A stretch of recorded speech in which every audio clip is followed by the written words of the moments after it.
I don't give a fuck what anybody says. This weed is not it.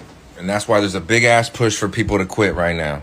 Because it has been engineered to kill and cause psychosis.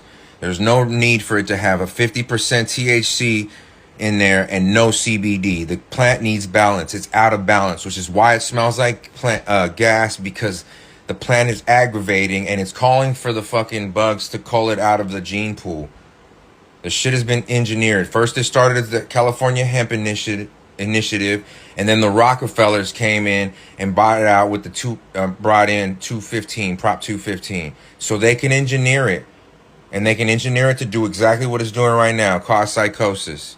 You need CBD in the plant, and these THC percentages are just too fucking high, bro. Like, it's close to a fucking shroom trip some of these times.